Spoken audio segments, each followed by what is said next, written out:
Good afternoon all of you, सारे बहन भाई ना राम राम। तो पिछली वीडियो में हमने किया था हरियाणा का पानीपत जिला। तो जो पानीपत जो जिला है ना वो तो आपको मैंने बता दिया था कि ये प्रसिद्ध 3 लड़ाइयाँ हुई थी, इसके कारण वो पूरे भारत में प्रसिद्ध है पानीपत जिला। और जो आज का जो हमारा जिला है वो है रेवाड़ी जिला। ठीक है, तो सबसे पहले हम देखते हैं रेवाड़ी। यो अपना हरियाणा का मैप देखो भाई, सब अलग ही दिखा है। ठीक है, तो यह जो रेवाड़ी जो जिला है ना ये हरियाणा के दक्षिणी भाग में है। ठीक है, यहाँ पर है रेवाड़ी, हरियाणा के दक्षिणी भाग में है रेवाड़ी। ठीक है, अगर हम बात करें कि जो रेवाड़ी है ना इसके उत्तर दिशा में कौन सा जिला है, तो उत्तर दिशा में है झज्जर जिला। ठीक है, फिर हम बात करते हैं इसके पश्चिम की, जो पश्चिम जो रेवाड़ी है ना इसके पश्चिम दिशा में कौन सा जिला है, तो पश्चिम की बात करते हैं इसमें है पश्चिम में महेंद्रगढ़ है। अगर हम बात करें पूर्व की, जो हरियाणा के पूर्व दिशा में कौन सा जिला है, तो रेवाड़ी के पूर्व दिशा में है गुरुग्राम जिला। फिर हम बात करते हैं इसके दक्षिण की, जो रेवाड़ी जो जिला है ना इसके दक्षिण में कौन सा जिला है, तो ये राजस्थान के अलवर जिले के साथ सीमा बनाता है। ठीक है, ये तो क्या इसकी स्थिति है। तो स्थिति की तो हम कर रहे थे हरियाणा का रेवाड़ी जिला, रेवाड़ी। ठीक है, तो सबसे पहले हम देखते हैं इसका परिचय यानी कि इसकी स्थापना कब हुई और इसका गठन कब हुआ, और उस समय हरियाणा का जो मुख्यमंत्री कौन था जब रेवाड़ी जिले का गठन हुआ उस समय। ठीक है, तो सबसे पहले हम देखते हैं इसका परिचय। ठीक है, अगर परिचय की बात करते हैं इसकी स्थापना होती है 1 नवंबर 1989 को। ठीक है, 1 नवंबर 1989 को। ठीक है, 1 नवंबर 1989 को रेवाड़ी जिले की क्या हुई थी, स्थापना हुई थी। ठीक है, और जब रेवाड़ी जिला बना था ना 1 नवंबर 1989 को, तो हमारे हरियाणा में 4 जिले बने थे, यानी कि हरियाणा में कृपया हुई थी। ठीक है, इसकी एक ट्रिक है कृपया। तो ये 1 नवंबर 1989 को हमारे हरियाणा में 4 जिले बने थे। ठीक है, तो ये एक तो है कैथल, रेवाड़ी, पानीपत और यमुनानगर। और आज का जो हमारा जिला है वो है रेवाड़ी जिला। ठीक है, पानीपत हमने पिछली वीडियो में कर लिया था। तो इसकी स्थापना कब हुई थी, 1 नवंबर 1989 को। अब हम बात करते हैं इसकी स्थापना के समय हमारे हरियाणा का जो सीएम या जो मुख्यमंत्री उस समय कौन था। ठीक है, तो उस समय हरियाणा का मुख्यमंत्री था चौधरी देवीलाल।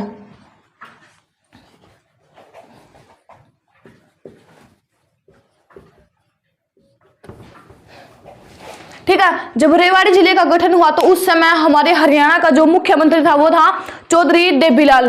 ठीक है, तो फिर हम बात करते हैं इसकी स्थिति। ठीक है, स्थिति तो आपको मैंने बता दी थी कि ये हरियाणा के दक्षिणी भाग में है। ठीक है, आचार्य यानी कि हरियाणा। ठीक है, हरियाणा के दक्षिणी भाग में है। ठीक है, हरियाणा के दक्षिणी भाग में है। अगर हम बात करें पूर्व की, तो पूर्व में है गुरुग्राम, और पश्चिम की बात करें तो उसमें पश्चिम में है महेंद्रगढ़। अगर हम बात करें कि उत्तर में, तो उत्तर में है ये झज्जर जिला। ठीक है, और फिर हम बात करते हैं दक्षिण में, तो इसके दक्षिण में राजस्थान के अलवर जिले के साथ सीमा बनाता है। ठीक है, अलवर। ठीक है, राजस्थान के अलवर जिले के साथ जो रेवाड़ी जिला है ना ये सीमा बनाता है। ठीक है, तो इसकी स्थिति के बाद हम देखते हैं इसका क्षेत्रफल।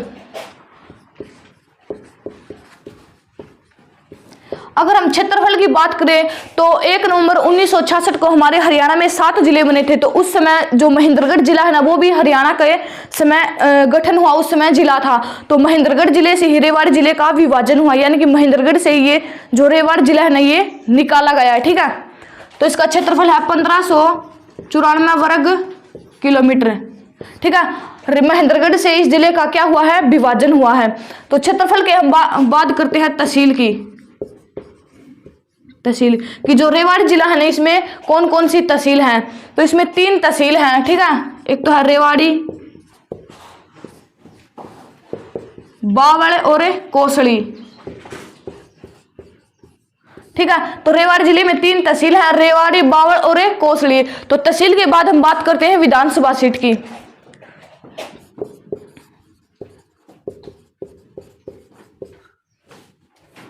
विधानसभा सीट की बात करते हैं, जो रेवाड़ी में जो तहसील है ना वही विधानसभा सीट है। ठीक है, तो 3 ही विधानसभा सीट है, रेवाड़ी, बावल और कोसली। ठीक है। रेवाड़ी, बावल और कोसली इसमें क्या है, विधानसभा सीट है। अगर हम बात करें इसमें आरक्षित सीट की, कि जो रेवाड़ी जो जिला है ना, इसमें आरक्षित सीट कौन सी है, तो रेवाड़ी में आरक्षित सीट है बावल। ठीक है, इसमें आरक्षित सीट कौन सी है, बावल आरक्षित सीट है। तो विधानसभा सीट के बाद हम आगे बात करते हैं मंडल की। जो रेवाड़ी जो जिला है वो हरियाणा के कौन से मंडल में आता है, तो ये आप सबको पता है कि हमारे हरियाणा में 6 मंडल हैं। ठीक है, तो रेवाड़ी की बात करें तो रेवाड़ी आता है गुरुग्राम मंडल में।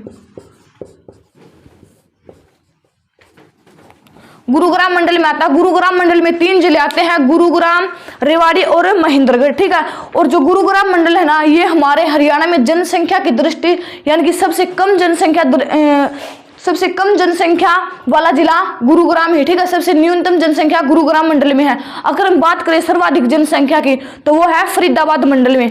ठीक है, तो एक बार इसका रिवीजन कर लेते हैं। तो सबसे पहले हम देखते हैं इसका परिचय। तो आप सबको पता है कि 1 नवंबर 1989 की इसकी स्थापना हुई थी, और जो चौधरी देवीलाल है ना, उस समय हरियाणा का सीएम था जब रेवाड़ी जिले की क्या हुई थी, स्थापना हुई थी। ठीक है, इसकी स्थिति की बात करें तो हरियाणा के दक्षिणी भाग में है ये, और राजस्थान के अलवर जिले के साथ सीमा बनाता है। ठीक है, अलवर के साथ सीमा बनाता है। इसका क्षेत्रफल, तो इसका क्षेत्रफल जो है ना, महेंद्रगढ़ से इसका विभाजन हुआ है, यानी महेंद्रगढ़ जिले से ये रेवाड़ी जिला अलग निकाला है। तो इसका क्षेत्रफल है 1594 वर्ग किलोमीटर। फिर इसकी तहसील की बात करें तो इसमें तहसील है रेवाड़ी, बावल और कोसली। ठीक है, तहसील के बाद हम बात करते हैं विधानसभा सीट की।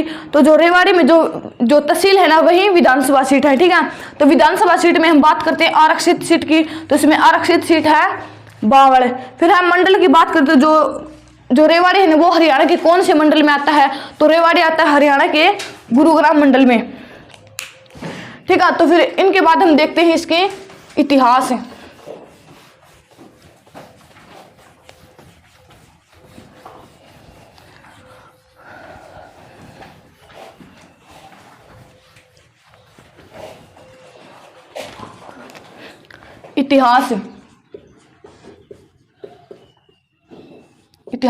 इतिहास में सबसे पहले हम देखते हैं कि जो रेवाड़ी है ना, इसका नामकरण किसके आधार पर हुआ, यानी कि इसका नामकरण किसने किया। तो रेवाड़ी में प्राचीन समय में एक राजा हुआ करते थे, उसका नाम था रेवत, राजा रेवत सिंह, और उसकी एक पुत्री थी रेवती। तो जो रेवती है ना, उसका विवाह हो जाता है बलराम से, जो श्री कृष्ण के भाई बताए जाते हैं ना, उनसे उनका विवाह हो जाता है रेवती का। ठीक है, और जो रेवत जो राजा है ना, वो रेवाड़ी को उसको जो दहेज में नहीं देते, वो अपनी बेटी को दहेज में दे देता। ठीक है, तो इसका नामकरण किसके नाम पर हुआ, राजा रेवत की पुत्री रेवती के नाम पर। ठीक है,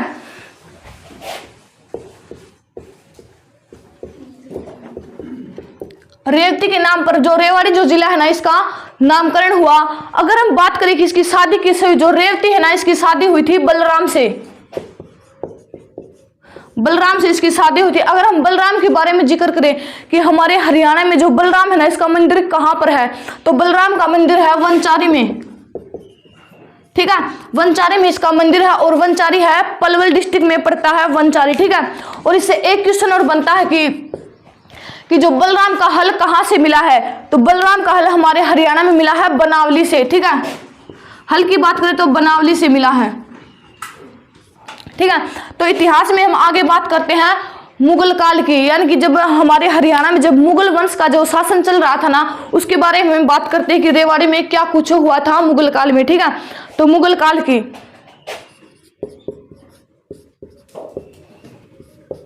अगर हम बात करें मुगल काल की, तो उत्तर मुगल काल में एक कल्लम खान का व्यक्ति था। ठीक है, कल्लम खान, और वो हमारे जो हरियाणा है ना, उसमें प्रसिद्ध गायक हुए, यानी कि प्रसिद्ध गायक हुए हैं मुगल काल में। ठीक है, कल्लम खान प्रसिद्ध गायक हुए हैं उत्तर मुगल काल में, और जो इनका जो जन्म स्थान है वो है रेवाड़ी। ठीक है, रेवाड़ी में इनका जो जन्म हुआ था, और उत्तर मुगल काल में ये प्रसिद्ध गायक हुए हैं। अगर हम बात करें इनके गुरु की कि इनका गुरु कौन था, तो इनका गुरु था होद खान। ठीक है, इनका गुरु था होद खान। तो आगे हम रेवाड़ी के इतिहास में बात करते हैं 1570 ईस्वी में, जब अकबर का शासनकाल चल रहा था। ठीक है, 1570 में 1570 में क्या हुआ, जब अकबर का शासनकाल चल रहा था ना, तो अकबर ने रेवाड़ी में लाल मस्जिद का निर्माण करवाया। ठीक है, लाल मस्जिदें बनवाई। ठीक है, तो अकबर के शासनकाल की बात करें हम, तो अकबर ने 1570 में लाल मस्जिद का निर्माण करवाया, यानी कि रेवाड़ी जिले में लाल मस्जिद बनवाई। अगर हम बात करें इस मस्जिद की, तो इस मस्जिद के समीप यानी कि इसके आसपास 2 मकबरे भी हैं। ठीक है, ठीक है, तो इस जो लाल मस्जिद है ना, इसके आसपास 2 मकबरे भी हैं। और हमारे हरियाणा में अगर हम बात करें कि कितनी लाल मस्जिदें हैं, तो 2 लाल मस्जिदें, एक तो है रेवाड़ी में और एक है रोहतक में। ठीक है, एक बार इनका रिवीजन कर लेते हैं। तो नामकरण तो आपको पता है कि रेवती के नाम पर इसका नामकरण हुआ। ठीक है, बलराम की बात करते हैं, इनका जो मंदिर है ना वो है वंचारे में। अगर हम बात करें कि बलराम का हल हरियाणा से कहाँ से मिला, तो वो मिला था बनावली से। और बनावली कहाँ पड़ता है, अब फतेहाबाद में है बनावली। फिर हम मुगल काल की बात करें, तो मुगल काल में एक कल्लम खान नाम का व्यक्ति हुआ करता था, जो कि प्रसिद्ध गायक था, हमारे पूरे हरियाणा में प्रसिद्ध गायक था। ठीक है, कल्लम खान। और इनका जन्म जो स्थान है ना, जन्म स्थान वो है रेवाड़ी जिले से इनका जन्म स्थान है। अगर हम बात करें इनके गुरु की, कि जो कल्लम खान है ना, इनका गुरु कौन था, तो इनका गुरु था होद खान, इनका गुरु था कल्लम खान का। ठीक है, फिर 517 ईस्वी में, 517 ईस्वी में क्या हुआ, जब अकबर का शासनकाल चल रहा था, तो अकबर का शासनकाल चल रहा था ना, तो अकबर ने रेवाड़ी जिले में लाल मस्जिद का निर्माण करवाया। अगर हम बात करें इस मस्जिद की, तो इस मस्जिद के आसपास 2 मकबरे भी है। ठीक है, और आपको पता है कि हमारे हरियाणा में 2 लाल मस्जिदें हैं, एक तो है रेवाड़ी में और एक है रोहतक में।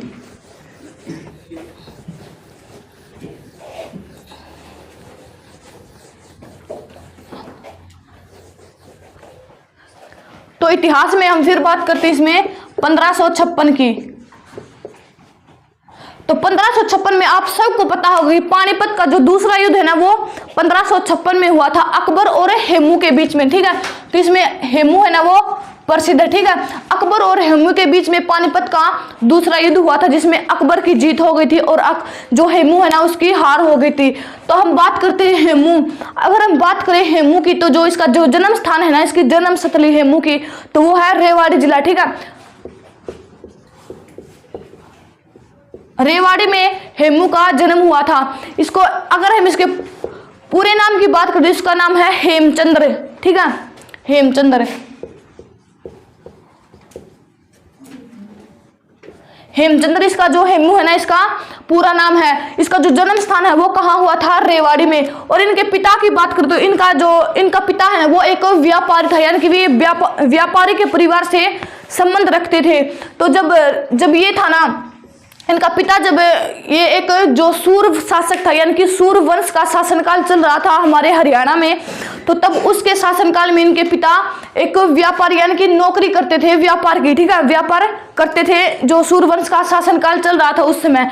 तो जो हेमू है ना, इनके पिता की मृत्यु हो जाती है और इनका जो पिता है ना, वो कार्यवाहक जो कि नौकरी है ना, वो हेमू को दे देता है। ठीक है, तो जब हेमू बनता है ना, हेमू जब नौकरी के पद पर यानी कि जब नौकरी के पद पर लगता है, तो उस समय जो सूरवंश का शासक था इस्लाम शाह है, इस्लाम शाह। ठीक है, और जो उस समय सूरवंश का शासक था इस्लाम शाह है।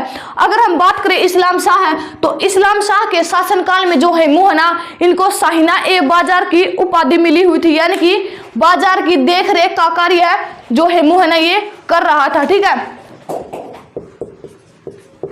शाहना ए बाजार। ठीक है, यानी कि देख रेख, यानी कि बाजार की जो देख रेख करता है ना, उस समय जो इस्लाम शाह के शासनकाल में हेमू बाजार की देख रेख करने का कार्य करता। ठीक है, उसको शाहना ए बाजार की उपाधि मिली हुई थी। फिर जो इस्लाम शाह है ना, इसकी मृत्यु हो जाती है किसी कारणवश, यानी कि ये बीमार हो जाता है और इसकी मृत्यु हो जाती है। और इसके बाद शासक आता है आदिल शाह। आदिल शाह। ठीक है, अगर आदिल शाह की बात करें, तो इनको जनता है ना मूर्ख बादशाह के नाम से जानती थी। ठीक है, मूर्ख बादशाह के नाम से आदिल शाह को जानती थी। ठीक है, और अगर हम बात करें इसकी, तो ये कहा जाता है कि ये डरपोक शासक था। ठीक है, और इसीलिए इसको जनता मूर्ख शासक के नाम से भी जानती थी। इसके शासनकाल में हेमू है ना, जो हेमू है ना, दिल्ली में एक शासन चल रहा था हुमायूं का, तो हुमायूं मर जाता है, यानी कि जब दिल्ली में शासनकाल चल रहा था ना हुमायूं का, तो हुमायूं मर जाता है। तो आदिल शाह है ना हेमू को कहता है कि तू जा वहां पे और उसका दिल्ली की राजगद्दी को संभाल, ठीक है। तो जो हेमू है ना ये वहां पर चला जाता है और दिल्ली की राजगद्दी पर बैठ जाता है, ठीक है, ठीक है। दिल्ली की राजगद्दी पर हेमू बैठ जाता है आदिल शाह के कहने पर, ठीक है। फिर दिल्ली की राजगद्दी पर कब बैठा, तो ये बैठा था 7 अक्टूबर 1556 को, ठीक है। 7 अक्टूबर 1556 को ये दिल्ली की राजगद्दी पर बैठा था। ये बहुत ही इंपॉर्टेंट क्वेश्चन है कि जो हेमू है ना वो दिल्ली की राजगद्दी पर कब बैठा, तो ये बैठा था 7 अक्टूबर 1556 में। और ये भारत का एकमात्र ऐसा हिंदू शासक है जो कि दिल्ली की राजगद्दी पर सबसे पहले बैठा था, ठीक है। हिंदू शासक है जो कि दिल्ली की राजगद्दी पर सबसे पहले बैठा था। और इसको राजगद्दी पर बैठते ही जनता ने इसको विक्रमादित्य की उपाधि दे दी, ठीक है, विक्रमादित्य की उपाधि दे दी। देखो भाई जो भी है ना विक्रमादित्य की उपाधि को लेना कोई छोटी बात को नहीं आज का दिन, ठीक है। यानी कि उस समय जो बहुत महान राजा होते थे ना उनको ही ये उपाधि मिली होती, ठीक है। और जो हेमू है ना इनको भी विक्रमादित्य की उपाधि मिली। और ये उपाधि धारण करने वाला 14वां, ठीक है, 14वां और अंतिम हिंदू शासक यही था, ठीक है। फिर हम बात करते हैं इसकी, जो हेमू है ना इसकी मृत्यु हो जाती है पानीपत के दूसरे युद्ध में, ठीक है, मृत्यु। तो मृत्यु की बात करें हम इसकी, तो इसकी मृत्यु हुई 1556 में, ठीक है। और इसके जो अब जो हेमू है ना इसका मकबरा भी बना हुआ है पानीपत में। तो इसके मकबरे की बात करते हैं, इसका मकबरा है सोंदापुरा में, सोंदापुरा पानीपत में, सोंदापुरा पानीपत में जो हेमू है ना इसका मकबरा है, ठीक है। तो एक बार इसका रिवीजन कर लेते हैं। तो 1556 में क्या हुआ, 1556 में पानीपत का दूसरा युद्ध हुआ अकबर और हेमू के बीच में, जिसमें जो अकबर है ना इसकी तो जीत हो गई और हेमू हार गया और वहीं पर इसकी मृत्यु हो जाती है उस युद्ध में ही।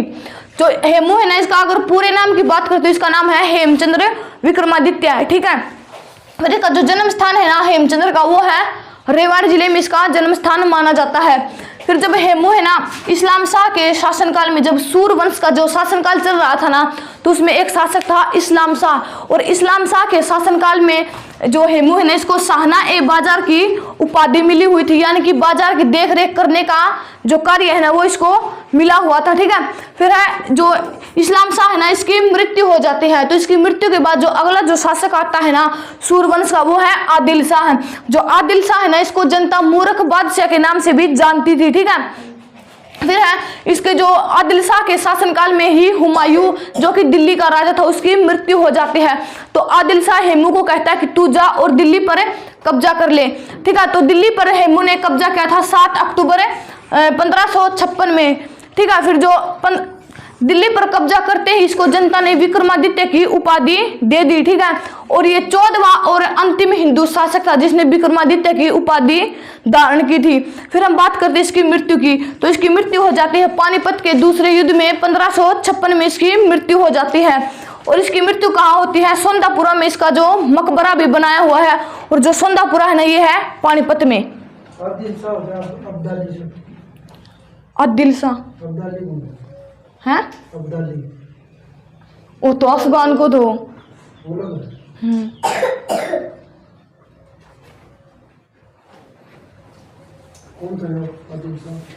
जो वो सूरवंश कौन थो उसको शासक थो हैं, हाँ हेमू इसको बनाया।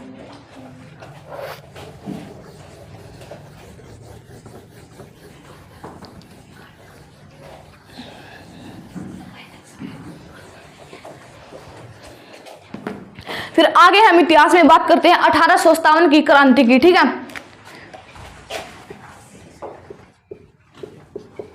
1857 की क्रांति, ठीक है। तो 1857 की क्रांति की बात करें हम तो 1857 की क्रांति ना भारत में तो इसकी शुरुआत कहाँ से हुई थी, मेरठ से हुई थी। अगर हम बात करें हमारे हरियाणा में तो हमारे हरियाणा में 1857 की क्रांति की शुरुआत हुई थी अंबाला जिले से, ठीक है। तो हम बात करते हैं कि जो रेवाड़ी जो जिला है ना इसकी तरफ से नेतृत्व किसने किया 1857 की क्रांति में, तो इसकी तरफ से नेतृत्व किया था राव तुलाराम ने, राव तुलाराम, ठीक है।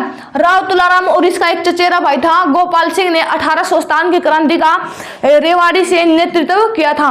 देखो जब 1857 में रेवाड़ी और महेंद्रगढ़ एक ही जिला था, ठीक है, रेवाड़ी और महेंद्रगढ़ एक ही जिला था, तो इन दोनों जिलों से राव तुलाराम ने 1857 की क्रांति का नेतृत्व किया था, ठीक है।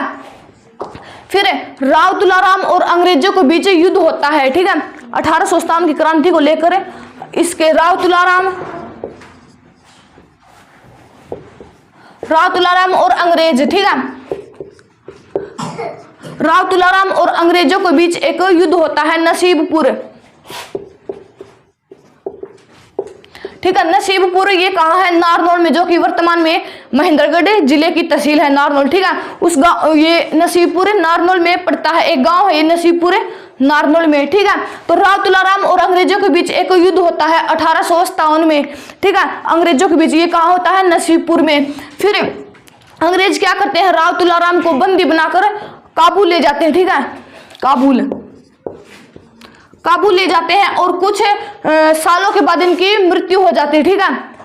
काबुल में इनकी क्या हो जाती है? मृत्यु हो जाती है। अगर हम बात करें कि इनकी मृत्यु कब हुई, तो इनकी मृत्यु हुई थी 23 सितंबर 1863 को, 1863 को इसकी मृत्यु हो गई थी राव तुलाराम की। अगर हम बात करें 23 सितंबर की, तो हमारे हरियाणा में जो हरियाणा शहीदी दिवस बनाया जाता है ना, वो राव तुलाराम की याद में ही बनाया जाता है, ठीक है। हरियाणा शहीदी दिवस बनाया जाता है 23 सितंबर को, ठीक है। और 23 सितंबर को ही राव तुलाराम की मृत्यु हुई थी और इसी कारण हमारे हरियाणा में शहीदी दिवस मनाया जाता है, ठीक है। फिर 1800, एक बार इनका रिवीजन कर लेते हैं 1857 की क्रांति का। तो ये 1857 की क्रांति रेवाड़ी और महेंद्रगढ़ से जो नेतृत्व करता है ना, वो थे राव तुलाराम। और राव तुलाराम और अंग्रेजों के बीच क्या होता है? एक युद्ध होता है नसीबपुर, जो कि अब वर्तमान में महेंद्रगढ़ जिले में है, ठीक है।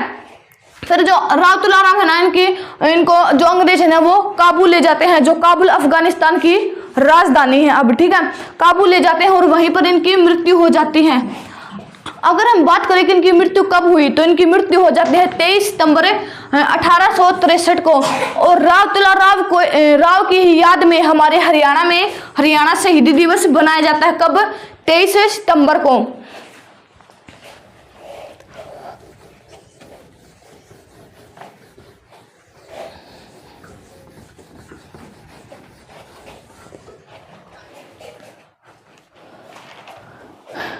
आगे हम बात करते हैं 1855 की, ठीक है। 1855 में क्या हुआ? 1855 में एक फेरी कवीन इंजन का निर्माण हुआ, ठीक है। फेरी कवीन इंजन का निर्माण हुआ, जो कि पूरे विश्व का, यानी कि पूरे विश्व में ये एक, यानी कि चालू अवस्था में इंजन है, ठीक है। ये भाप से बनाया गया इंजन था, ठीक है।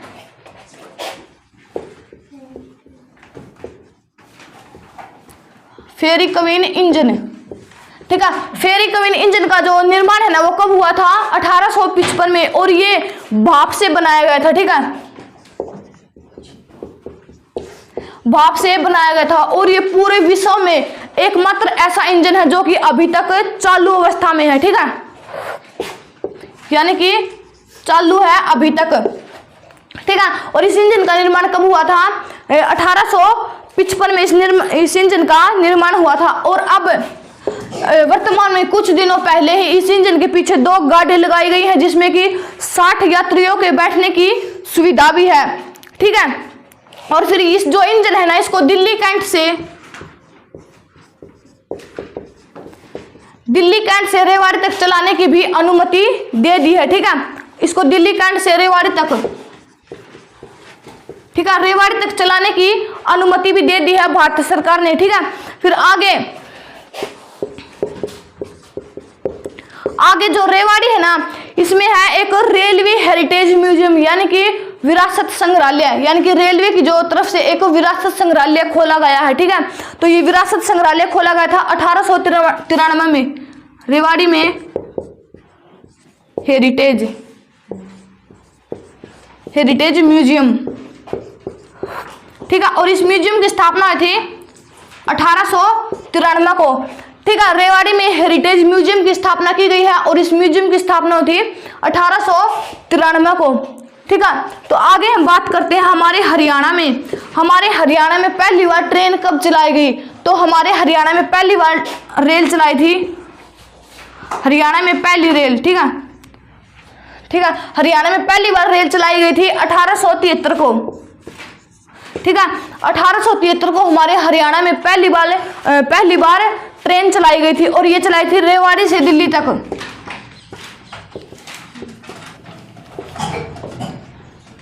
ठीक है, रेवाड़ी टू दिल्ली तक ये रेल यानी कि ये ट्रेन चलाई गई थी। फिर हम बात करते हैं 1878 की। अगर हम बात करें 1878 की, तो 1878 में क्या होता है, हमारे हरियाणा में एक गौशाला बनती है। ठीक है, गौशाला का निर्माण होता है 1878 में। अगर हम बात करें इसका शिलान्यास किसने किया, और इसका शिलान्यास किया था दयानंद सरस्वती ने।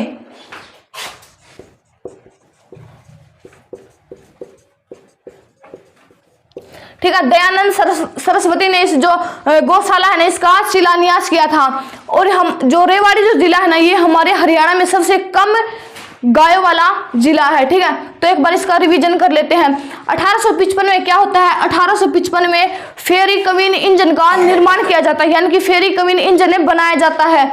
और ये अभी तक जो ये इंजन है ना, ये भाप से बना था। ठीक है, और ये अभी तक चालू अवस्था में। ठीक है, विश्व का एकमात्र ऐसा इंजन है जो कि अभी तक चालू अवस्था में है। फिर इसको दिल्ली कैंट से रेवाड़ी तक, जो भारत सरकार है ना, दिल्ली कैंट से रेवाड़ी तक इसको चलाने की परमिशन दे दी है।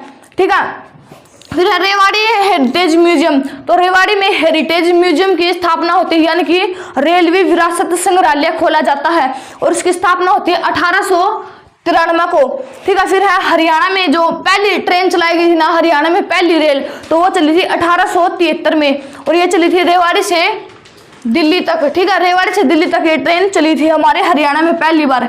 फिर है 1878 की बात करें तो हरियाणा में पहली गौशाला का निर्माण होता है। ठीक है, तो जो ये गौशाला है ना, इनका शिलान्यास किया था दयानंद सरस्वती ने।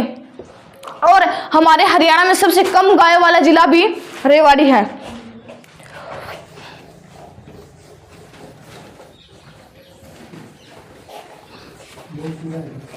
तो इतिहास के बाद हम बात करते हैं इसमें जनसंख्या की।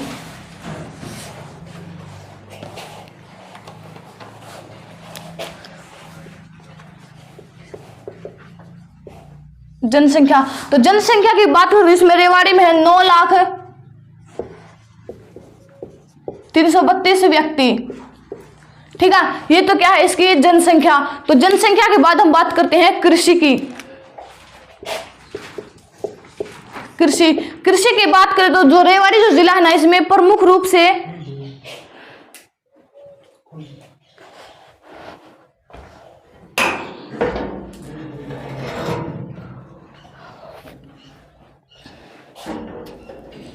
फिर हम बात करते हैं आगे कृषि की। तो कृषि की बात करें तो रेवाड़ी जो जिला है इसमें प्रमुख रूप से गेहूं और चावल की कृषि होती है।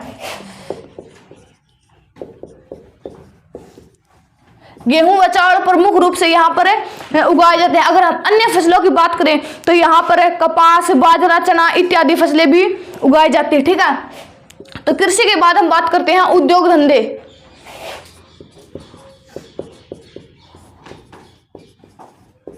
उद्योग धंधों की बात करते हैं यहाँ पर हमारे हरियाणा में सर्वाधिक पित्तल के जो बर्तन है ना, वो रेवाड़ी जिले से ही बनते हैं, इसलिए रेवाड़ी को पित्तल नगरी भी कहा जाता है। ठीक है, पित्तल बर्तन, पित्तल के बर्तन। फिर इसमें दाल और तेल की मिलें हैं। ठीक है,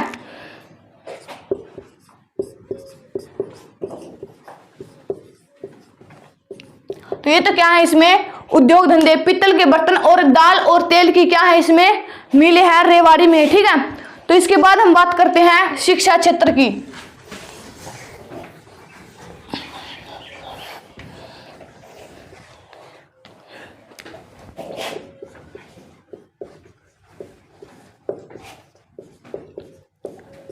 ठीक है, शिक्षा क्षेत्र की बात करते हैं सबसे पहले एक है HAU यूनिवर्सिटी। जो ये है ना, ये एक कृषि विश्वविद्यालय है और इसकी एक शाखा है रेवाड़ी में भी है, इसकी एक शाखा, ठीक है, HAU विश्वविद्यालय।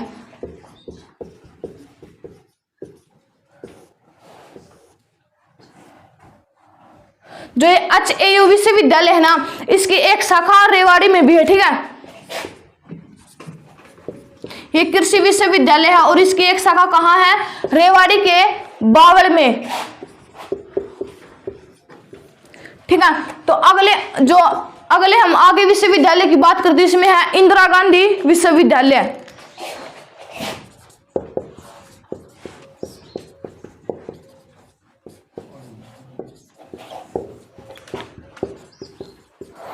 इंदिरा गांधी विश्वविद्यालय, जो ये इंदिरा गांधी विश्वविद्यालय है ना, ये है मीरपुर में,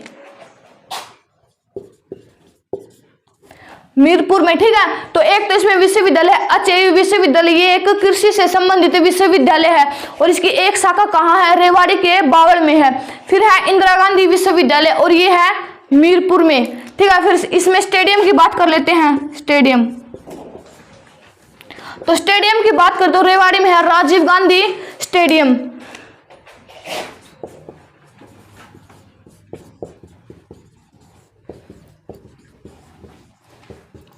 राजीव गांधी स्टेडियम, और जो राजीव गांधी स्टेडियम है ना, ये है कोसली में, ठीक है। जो राजीव गांधी स्टेडियम कहाँ है? कोसली में है, ठीक है। तो HAU की शाखा एक है बावल में, जो कि कृषि विश्वविद्यालय है, और इंदिरा गांधी विश्वविद्यालय ये है मीरपुर में, ठीक है।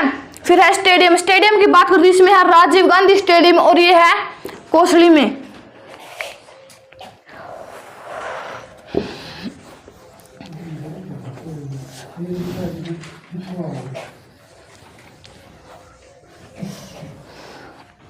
शिक्षा क्षेत्र के आगे हम बात करते हैं इसमें दार्शनिक स्थल और पर्यटन स्थल की।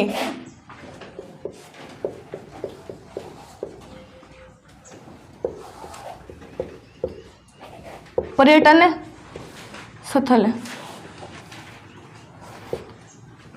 दार्शनिक स्थल या पर्यटन स्थल। तो सबसे पहले हम देखते हैं इसमें मेले की, कि जो रेवाड़ी है ना जिले, इसमें कौन कौन से मंदिर देखते हैं सबसे पहले, कि जो रेवाड़ी जो जिला है ना, इसमें कौन कौन से मंदिर हैं। तो एक तो इसमें है घंटेश्वर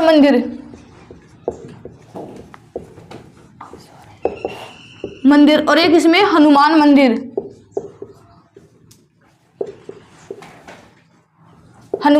ठीक है। तो जो रेवाड़ी है ना, इसमें है प्रमुख मंदिर है घंटेश्वर मंदिर और हनुमान मंदिर, ठीक है। तो मंदिर के बाद हम आगे बात करते हैं इसमें मेलों की, कि जो रेवाड़ी जिला है इसमें कौन कौन से मेले लगते हैं, ठीक है। तो एक तो मेला लगता है इसमें श्याम बाबा छड़ी मेला,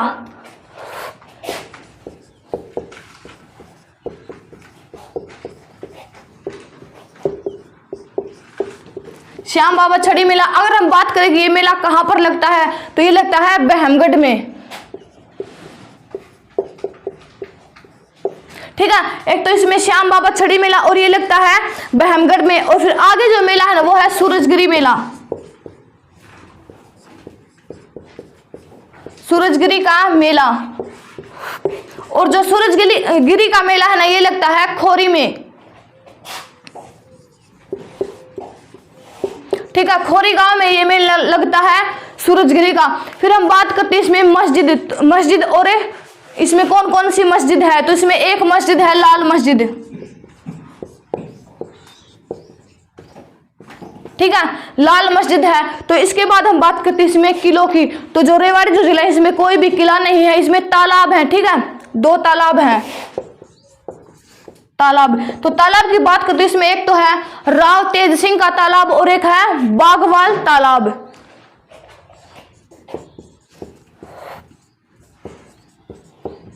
राव तेज सिंह तालाब और एक इसमें बागवाल तालाब,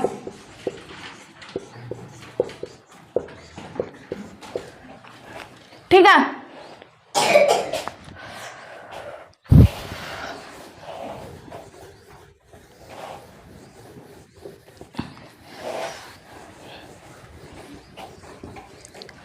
तो आगे हम देखते हैं इसमें नदी की, जो रेवाड़ी जिला है इसमें कौन कौन सी नदी है।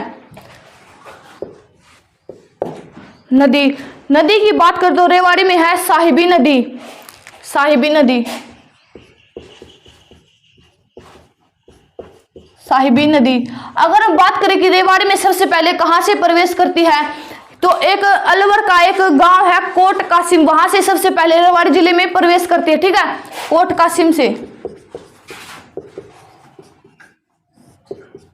कोट कासिम से ये हरियाणा में प्रवेश करती है, यानी कि रेवाड़ी में प्रवेश करती है। फिर इस नदी पर एक बांध बना हुआ है मसानी बैराज,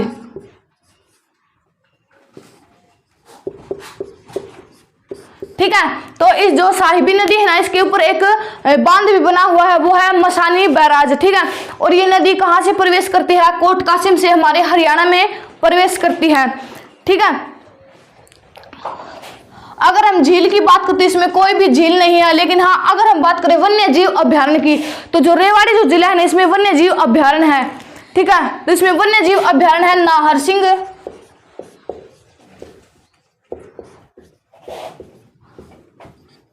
वन्य जीव अभ्यारण्य, ठीक है, नाहरसिंह वन्य जीव अभ्यारण्य है रेवाड़ी में, ठीक है। और इसकी स्थापना की बात करें तो इसकी स्थापना तो हुई थी 1987 में, ठीक है, इसकी स्थापना थी 1987 में। लेकिन जो ये आरक्षित इसको जो वन्य जीव अभ्यारण्य का जो दर्जा दिया था ना, वो दिया था 2009 में, ठीक है। 2009 में जो नाहरसिंह वन्य जीव अभ्यारण्य है ना, इसको अभ्यारण्य का दर्जा दिया था। अगर हम बात करें इसकी स्थापना की, तो इसकी स्थापना हुई थी 1987 में, इसकी स्थापना हुई थी, लेकिन दर्जा मिला था इसको 2009 में। तो एक इसमें है मोर प्रजनन केंद्र, मोर प्रजनन केंद्र। अगर हम बात करें कि जो मोर प्रजनन केंद्र है ना, ये कहां पर है, तो ये है झाबुआ में, ठीक है, झाबुआ में है ये मोर प्रजनन केंद्र।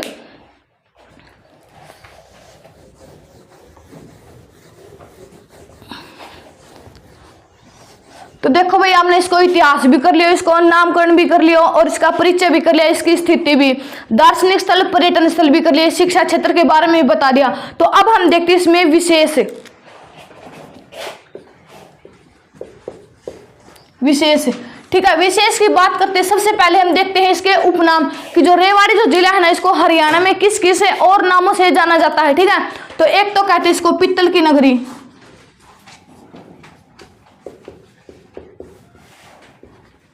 ठीक है। पित्तल की नगरी क्यों कहते हैं इसमें, क्योंकि हमारे हरियाणा में सर्वाधिक जो पित्तल के जो बर्तन है ना, वो रेवाड़ी जिले में ही बनते हैं, ठीक है, पित्तल की नगरी। और एक इसमें कहते हैं वीर सिटी, ठीक है। वीर सिटी क्यों कहते हैं, क्योंकि जो राव तुलाराम है ना, उसकी ही याद में हमारे हरियाणा में हरियाणा शहीद दिवस के रूप में मनाया जाता है, इसलिए जो रेवाड़ी जो जिला है ना, इसको वीर सिटी के नाम से भी जाना जाता है, ठीक है। फिर हम इसके आगे बात करते हैं कि हरियाणा में सबसे कम गायों वाला जिला भी ये है, ठीक है।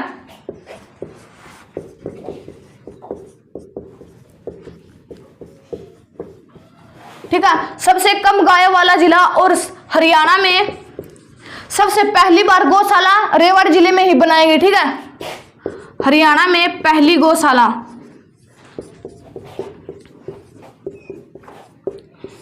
पहली गौशाला रेवाड़ी जिले में ही बनाई गई, ठीक है। फिर हम आगे बात करते हैं इसमें नेशनल हाईवे की, राष्ट्रीय राजमार्ग, ठीक है, एनएच की। तो इसमें एक तो NH 48 गुजरता है, NH 48 जो कि दिल्ली से लेकर बावड़ा तक ना, दिल्ली से चेन्नई तक, दिल्ली टू चेन्नई तक ये गुजरता है, नेशनल हाईवे NH 48 से। फिर आगे हम बात करते हैं NH 352,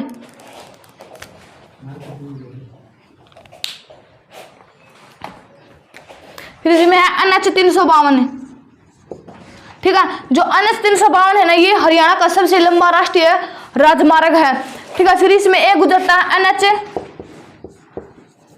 72, ठीक है। तो ये तो जो रेवाड़ी जो जिला है ना, इससे राष्ट्रीय राजमार्ग गुजरते हैं, एक तो है NH 48 से NH 352 और NH 72 गुजरता है इससे, ठीक है।